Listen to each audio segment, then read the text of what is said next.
Greetings, Exiles. BullShifter here. Tonight we're going to do a little bit of a shorter stream. We're just going to go ahead and attempt a quick Uber Lab run. The Uber Lab is the last lab run in the game. I haven't done it with this character. As a matter of fact, I actually have not done it in Synthesis League yet, so this will actually be my 12th challenge. So the goal is to finish up this Labyrinth, hopefully go ahead and actually get that 12th challenge and unlock our item for Synthesis League.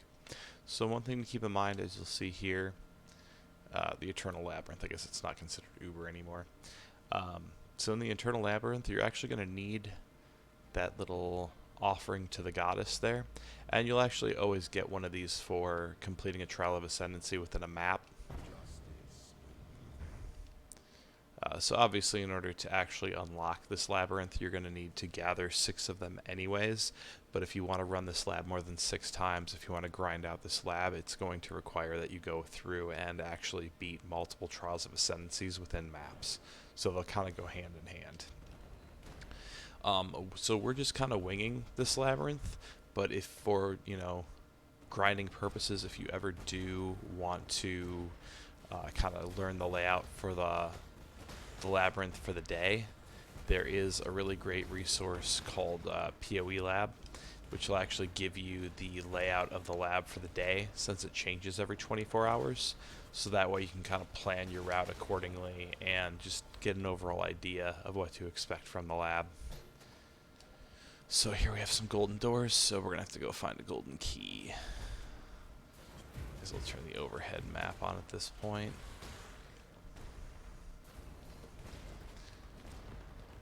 So I don't quite know what to expect at this point. That guy hit like a truck. Oh, that was a prophecy. That would explain that. I'll grab both of those items there. So the normal enemies are going down pretty quick, just like they would in kind of an earlier to mid-tier map for us. So hopefully this won't be too bad.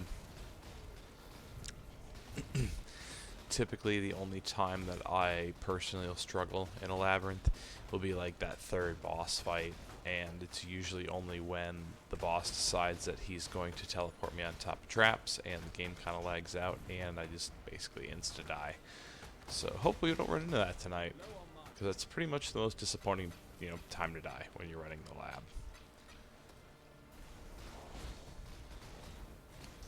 The other thing to keep in mind is this actually will be a bit more difficult than the Labyrinth would typically be, just because since we're running flashback, it's going to have all these additional modifiers to it. So like here we're going to have potential invasion bosses, potential rogue exiles, and harbingers, all of which can actually hit pretty hard at times, so we'll definitely have to watch out for that. So our gold key, that's actually a silver chest.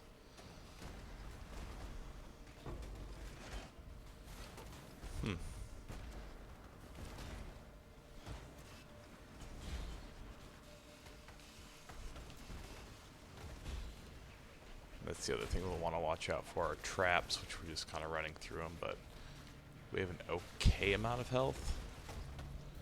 We still don't want to get, too cocky, get ourselves killed.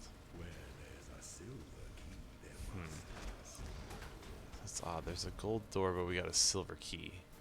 It's actually kind of unfortunate, so we gotta kind of keep running here.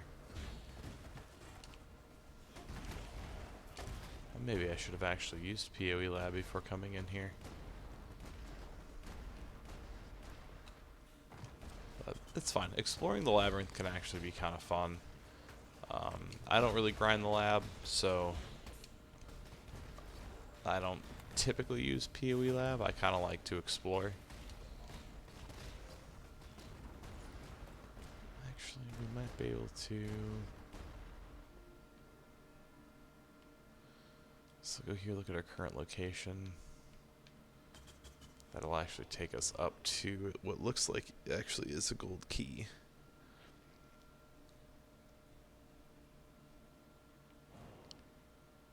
So the layout here is actually a little different. So the locked door, so we'll actually probably have to make our way around to the right here. come around the back. So I can already see an abyss here without even looking at the modifiers.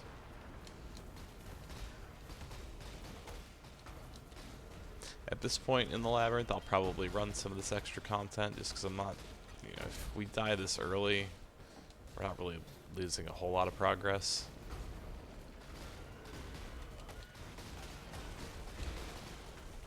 And we seem to be doing fine for the most part anyways. Monster level 75. I mean, so I'm pretty sure that's about the equivalent to about a mid-tier map.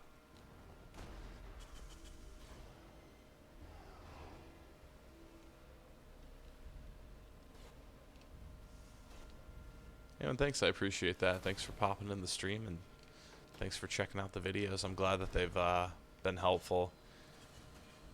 I had to shake off some rust myself when the game came out on PS4 originally too. It had been a while since I'd played any Path of Exile, but I was super excited. The only reason I stopped playing on PC actually was just because none of my friends had gaming computers.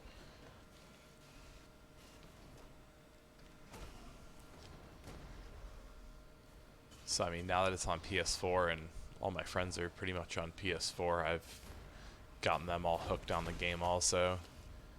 A lot of them aren't playing at the moment just because the league's only a couple more days and they've kind of pushed as far as they're going to push this league.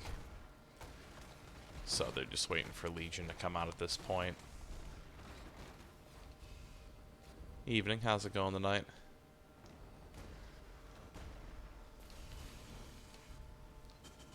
Good to see familiar faces in the chat.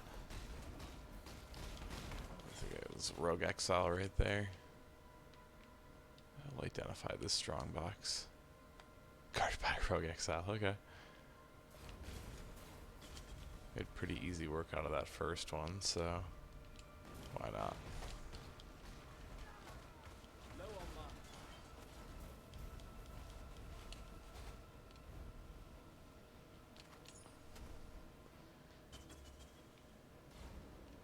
Oh, yeah, I'll have to try that. I'm admittedly really fresh when it comes to streaming on Twitch. The son of Ezemir met the son of San upon the road to the Imperial throne.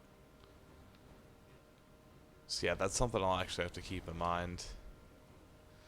So, if you put PS4 in the tag, does it actually have like all your PS4 followers? Like, are they able to view it also? That'd be kind of cool.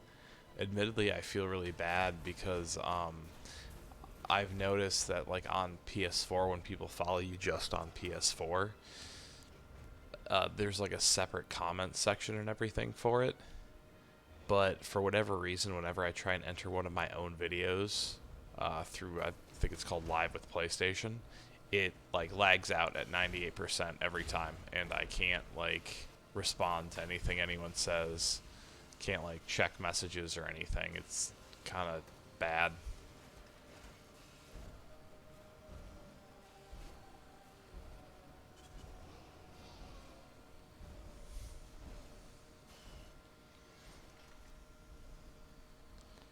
I've always truthfully been more of a console gamer anyways. Like, I've played my fair share of PC games, but I've just always enjoyed being able to sit back and relax and play a game. And like, I've definitely noticed that like there's not a lot of PS4 content creators when it comes to Path of Exile.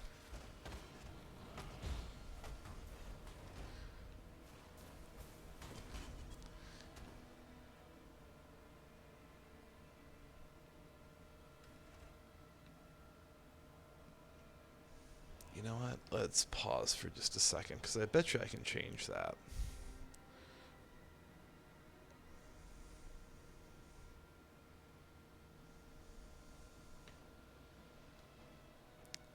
Let's see.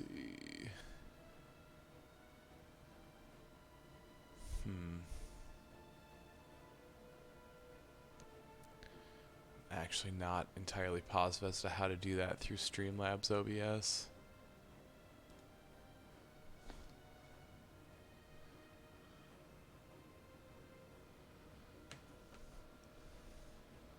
Let's see.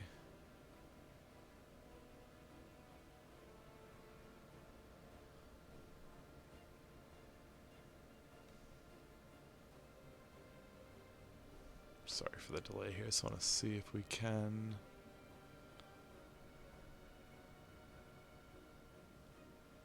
Settings. I think I'd have to restart the stream in order to do that. I don't really want to go through all that.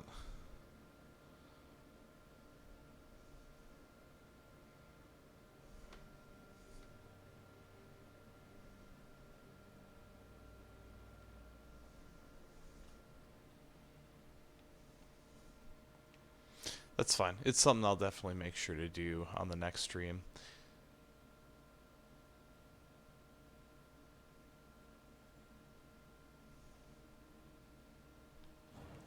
No, that's a really good idea. I appreciate that. Like I said, I'm relatively new to actually using Twitch. I think I only grabbed a... Damn. Messed that up.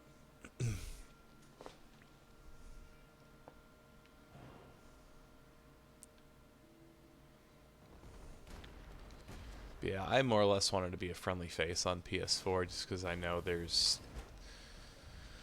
kind of a stigma between console gamers and PC gamers sometimes.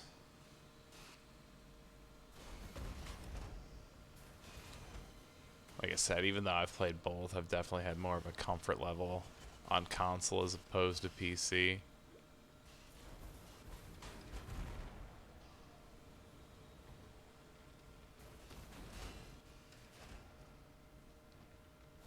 Huh. Where do I have... Oh, there's a lever in this corner over here.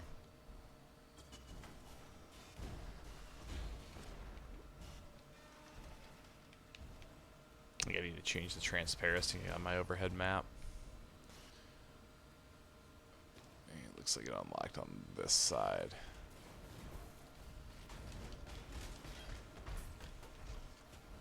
Okay, good. There's our golden key.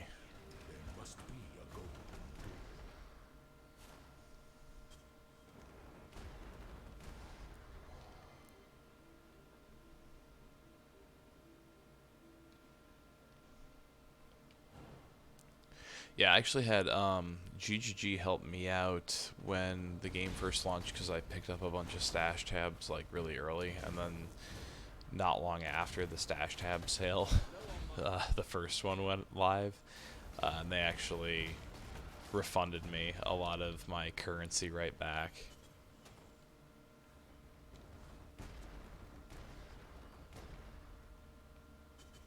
So yeah, their customer support's solid. I definitely appreciated that. Gives you confidence in actually, purchasing things from them.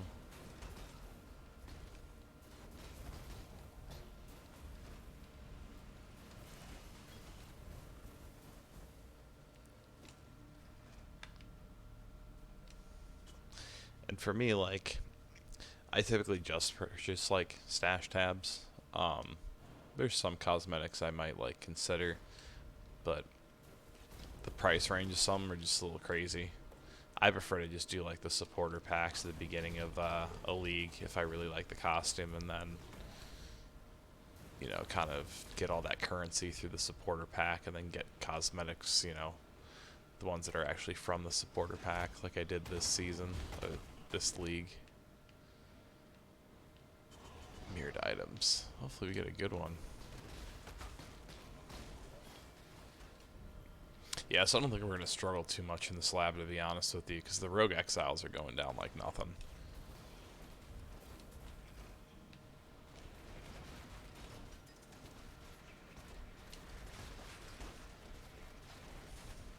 This is going to be our big challenge, is being patient with these traps.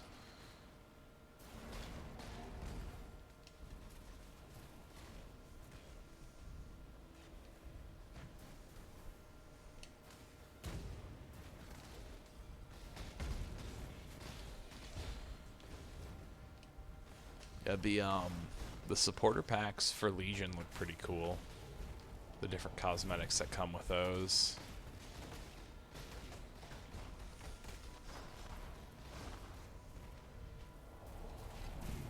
I actually forget what the supporter pack was called that I got for this league, but it was one of the $60 ones.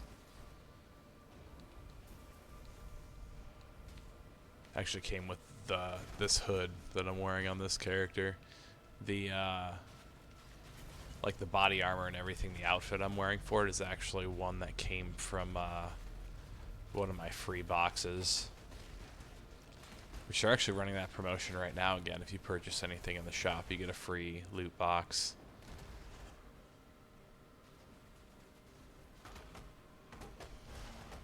I just like the way it looks. My whole deal with, was it just called the Raven? The Raven supporter pack? I really didn't like the helmet for that one. Ironically enough, with the Fire and Ice loot pack, I ended up getting a really cool helmet that would have looked really good with it, but if I'd have picked up the pack, I wouldn't have gotten that helmet. I'd have gotten something else. Then I'd have been stuck with a helmet I didn't like. We got a crafting recipe. All resistance is rank 2. Nice.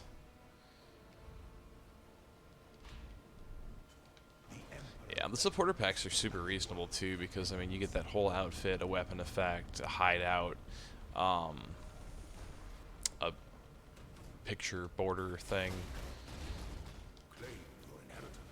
Oh wow, he actually does hit pretty hard. It's alright, we move quick enough. Float like a butterfly, sting like a bee, baby.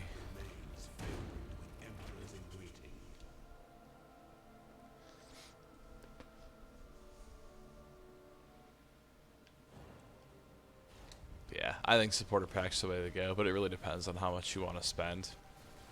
But, I mean, for the stash tabs that I wanted to pick up, it made sense.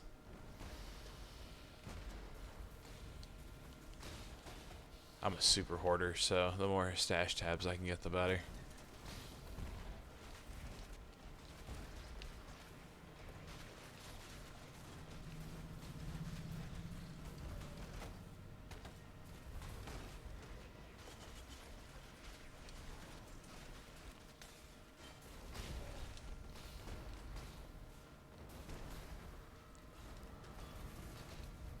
I know one thing I want to try and do is, I've been running quite a bit of maps lately. I definitely want to try and do a little bit more actual synthesis the next couple of days before the league's over.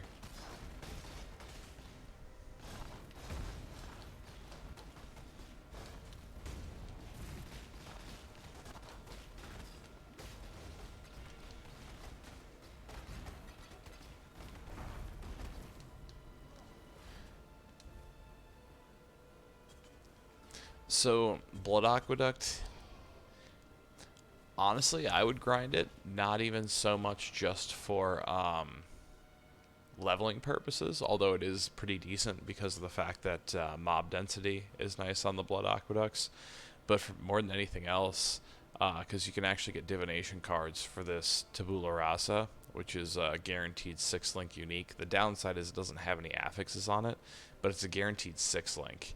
And the divination cards that you collect for that actually drop in the Blood Aqueduct. That's actually why a lot of people grind it. So if nothing else, I honestly would grind Blood Aqueducts just to try and get one of those. I was lucky enough to get it as a drop.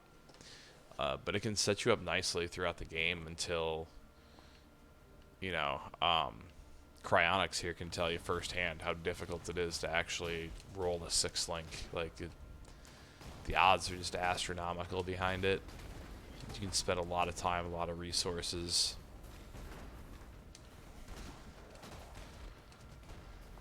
I'm actually still trying to roll a 6-link also, just because I, want a chess piece that is a 6-link and also has affixes, but the Rasa is a great placeholder until you actually get that.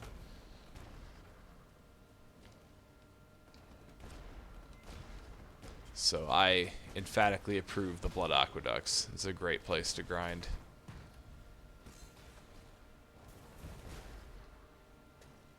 We're not going to go through there.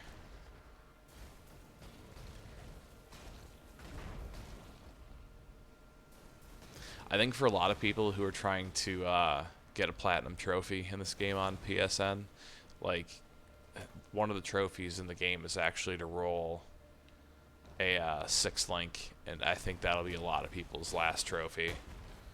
unless they're super lucky. I don't know if the actual 6-link recipe counts towards that or not.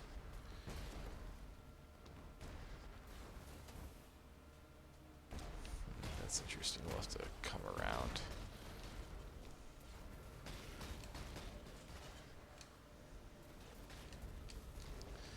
I hope to platinum this game one day, but yeah, I'm almost positive because of the fact that I have terrible luck that that's going to be the last one I end up hitting.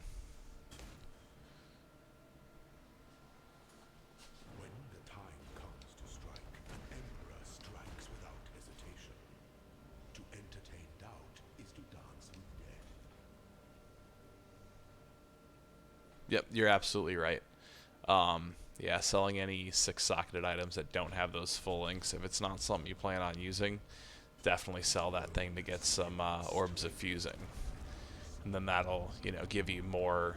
I mean, I like to stash them up for a while, and then I'll just tear through all of them trying to, you know, get that 6-link.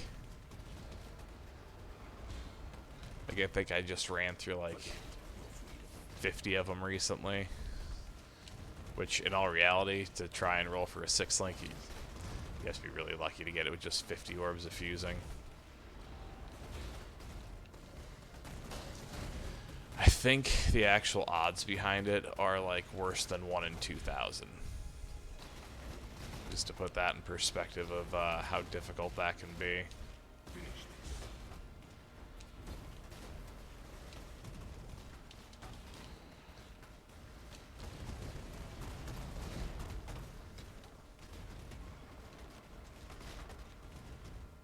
So many ads. Oh no. Whew, that was close.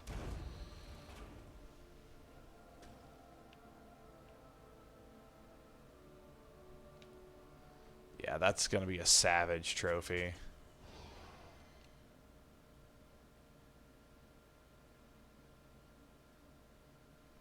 I actually don't know if it's different on a rare or a unique item. I wouldn't think it would be any different because I think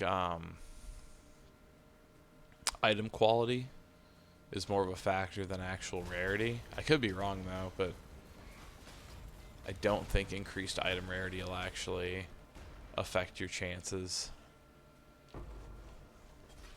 Oh, Regal Orb, that's not a bad drop.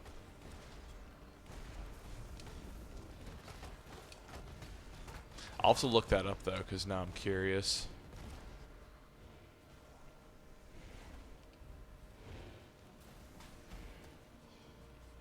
I hate areas like this so much.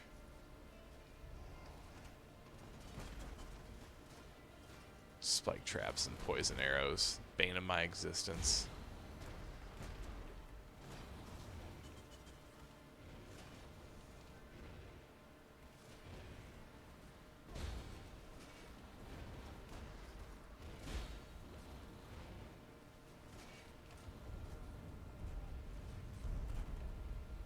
There we go.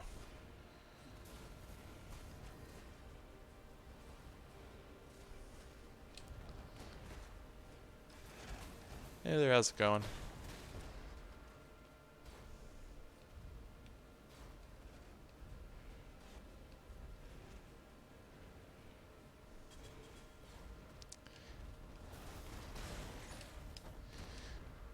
Yeah, I've been trying to get a Frost Furno hood the last couple of days, and just people are asking for far more than what I'm willing to pay for it. Especially in like the last 2 days of League. I'm not gonna give you multiple Exalted Orbs for something that sells for 1 Exalted Orb on PC. Especially when I see you like listing, like you can tell the people who are listing the same item every day trying to get rid of it.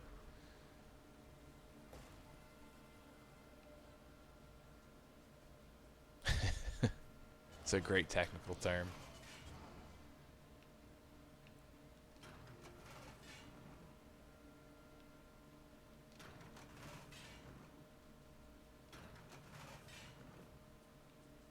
I'm terrible at these things.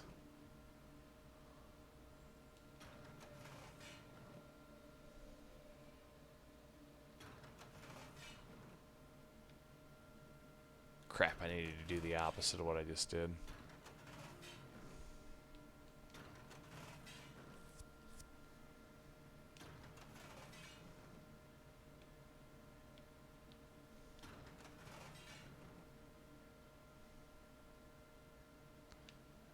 Let's see if I move that there.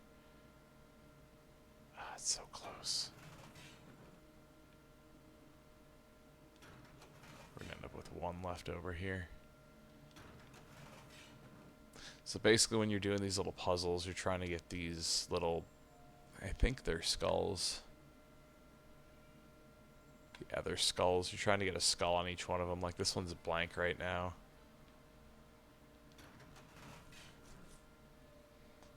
So now we've got two.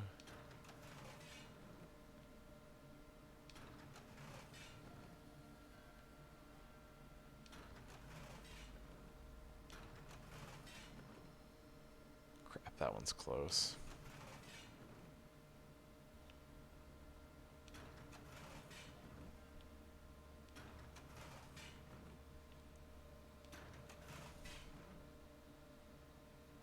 Yeah, I keep getting stuck with just one.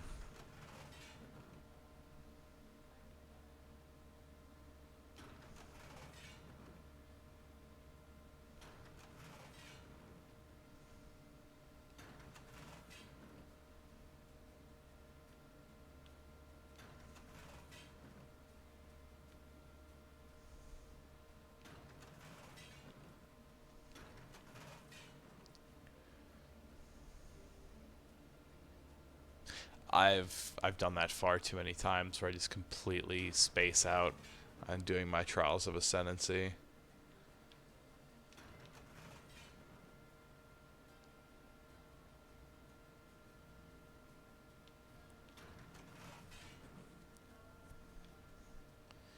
This time with this character, I actually didn't space out on this one. I just had the most difficult time finding the last trial so I could actually run the lab.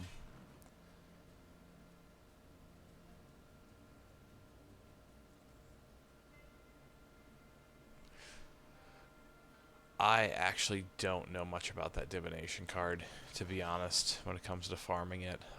I know a lot of different divination cards do have like specific spots to farm for them.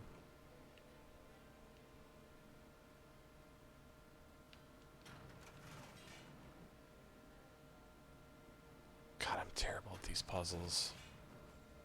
Oh, wait. I think we just got it. Haha.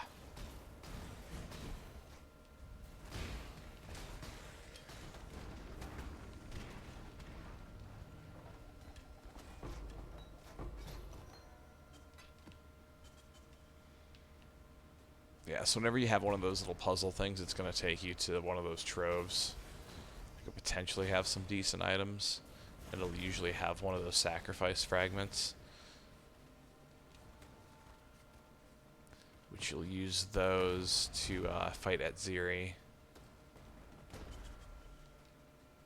Who's a fun little boss fight on her own regard.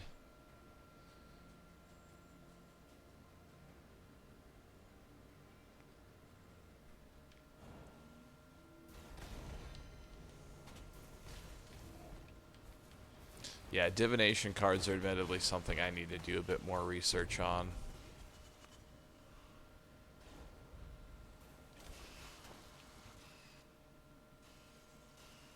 There's a few of them I know a decent amount about, but yeah, there's plenty of other ones that I need to learn a bit more. That's probably my favorite thing about this game, to be honest with you, is the fact that, like, I mean, I make tutorial videos and I'm still never done learning. There's still plenty of stuff that I can learn. I'm sure a lot of the PC guys who've been playing for 6 years are still learning, you know, new things every now and again.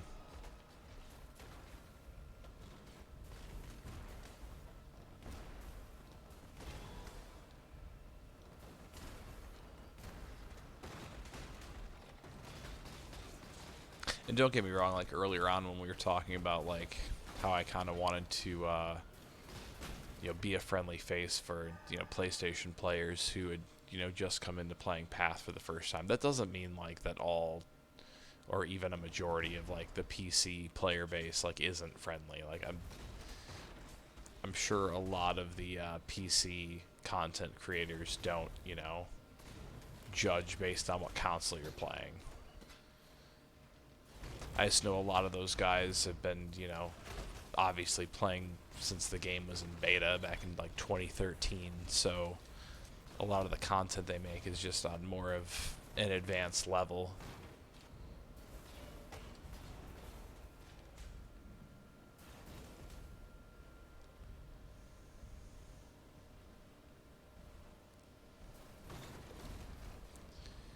Are you just talking about like making sure that you're not running out of red tier maps? Because I know like the drop rates can be a pain. One thing that'll actually help is if you increase the quality of your maps before you upgrade them. So like when it's just a white, I should say this in a way that doesn't get confusing. So when it's just a normal red map, so basically before you've gone and upgraded it all, you can actually go ahead and, you know, use your cartographer's chisels on it at that point, and it's only going to take 4 to get it to a 20% quality, which should increase your item rarity and your amount of items that drop. And then you go ahead and, you know, you use either your, you know, alchemy orbs to make it a yellow map at that point, or your vols if you're trying to corrupt it. But like with any item that you use to upgrade an item, so like when you're using blacksmith's whetstones, you know, you always want to start off using those with a white item because it'll take 4. You'll get 5% quality each time you use it on a white item. But if it's a blue magic item, you know, then you're going to be using more. And if it's a yellow, you know, rare item, at that point you're literally going to be using 20 of them to get all the way to 20% quality.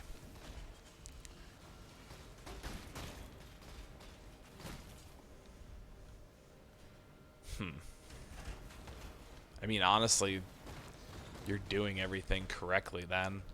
The only other thing I could necessarily think of would be if you play with multiple players, so if you don't play solo, that'll actually increase your drop percentage. The only other thing would be to find gear that has you know, higher drop rarity, but that honestly might only affect the rarity of the maps that you're finding, so that may not be worth it either. And I truthfully don't even like having that stat on my gear because I feel like I could have like a defensive stat or a stat that'll boost my DPS as opposed to kind of wasting that spot on there. That's probably the only other route to go to, and that way once you hit that area of the Atlas with the sextant, you can, you know, continue to run that area and hopefully get a higher drop percentage. I haven't had any luck having the last sextant actually drop yet.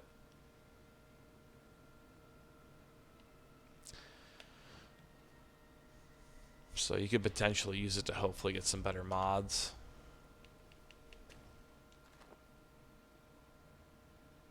It's super great for a totem build.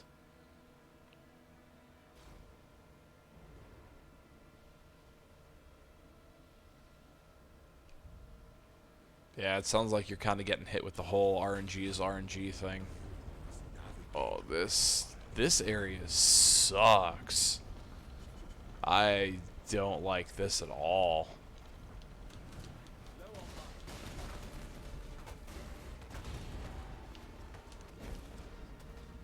Oh no.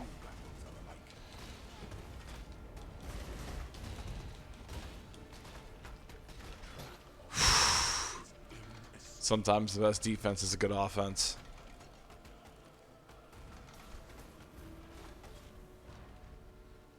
See, that was terrible, because all he wanted to do was teleport me onto these flames, which I don't have an actual, I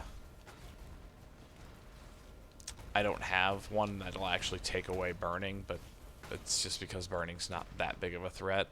But just having these 4 traps running and then him teleporting me out here and literally having to fight him in this area, yeah, that was a little terrifying. Thank you. I was a little worried there for a second that we were pretty much running that for absolutely no reason. That is by far the worst place to die. But that's cool. We ran the last labyrinth in one shot. Ooh. That was a good one.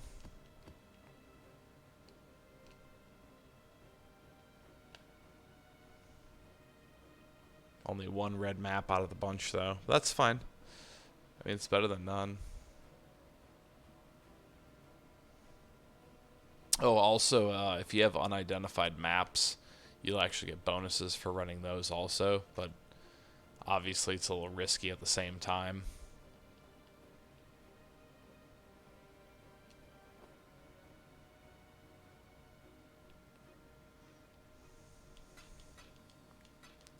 Stash away a bunch of this stuff.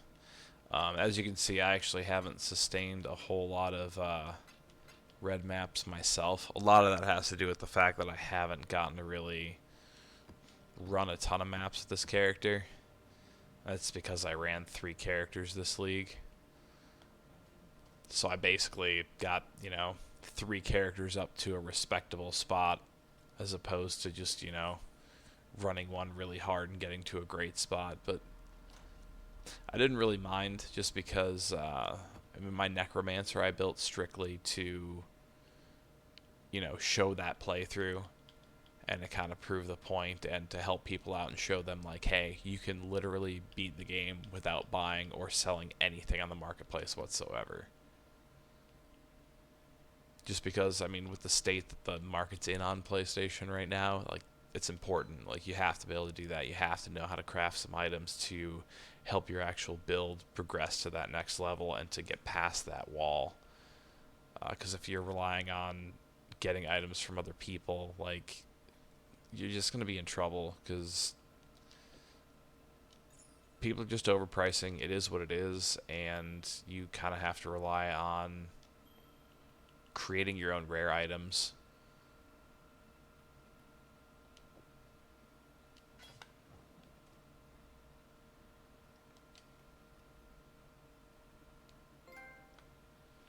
Yay, we did it.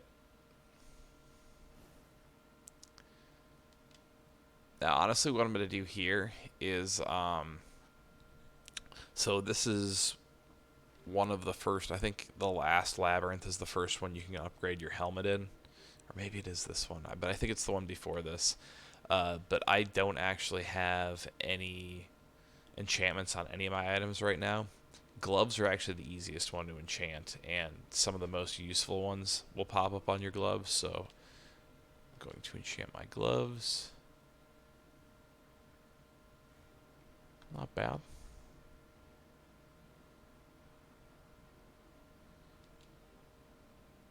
So that is the last labyrinth in a nutshell.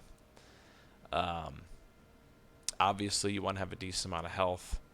I always recommend, for content like this, to have somewhere between 5,000 to 6,000 in overall health, so like your health plus your energy shield. Definitely roll in with full resists. I always recommend that for literally any content in this game. The closer you can get to that 75% mark, the better off you're going to be, always.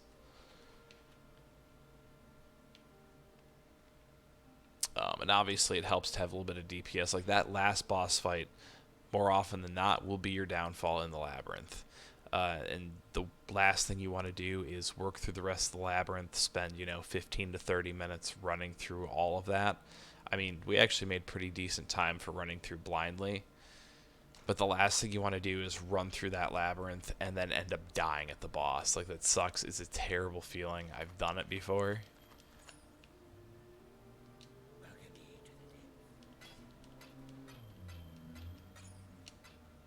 Especially when when you spawn in a room like we did. Like, that's about as unideal of a layout for a build like this as there is. So the fact that we, have pretty good DPS with our Winter Orb and our Ice Spear literally saved me there. If my DPS would have been bad, like, I wouldn't have had a chance. And I did have to spam some flasks. My Winter Orb actually does have Energy Shield Leech, and my Ice Spear has Life Leech, which I did have to sacrifice some DPS in order to get those, but it gets me out of a lot of really tight spots. And that's something to always consider too when you're building your characters is DPS is awesome, and it is really cool to be able to clear areas really fast. But at the same time, if you die, like, one, you're losing a ton of XP once you get to higher level, and that sucks. You don't want to do that because you're going to lose a lot of time, and it's going to stop you from actually leveling up. Like, it's going to kill your progress entirely when you start dying a lot. So if you have to sacrifice some DPS in order to, you know, literally just survive, do it every time. 100% sacrifice a little bit of DPS for a little bit more tankiness, because a dead Exile does no damage. So always keep that in mind.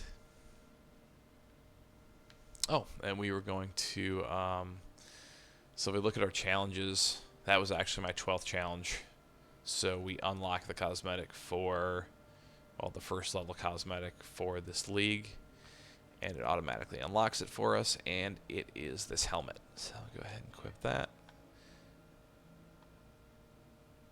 And it actually equips over my original headpiece. So it's kind of a little crown. Let's actually go ahead and take that off.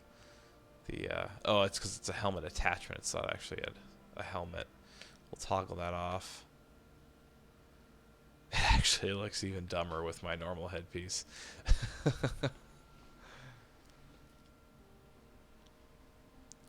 Let's go with the flaming skull that everyone got on PSN. So that gives you a little better view of what the actual helmet attachment looks like. So it's alright. I think if you complete 24, you get a pet. And if you complete 36, you get a set of wings, which is pretty cool. Wings are super expensive, so whenever you get a chance to get a pair of wings as a reward, it's pretty good incentive.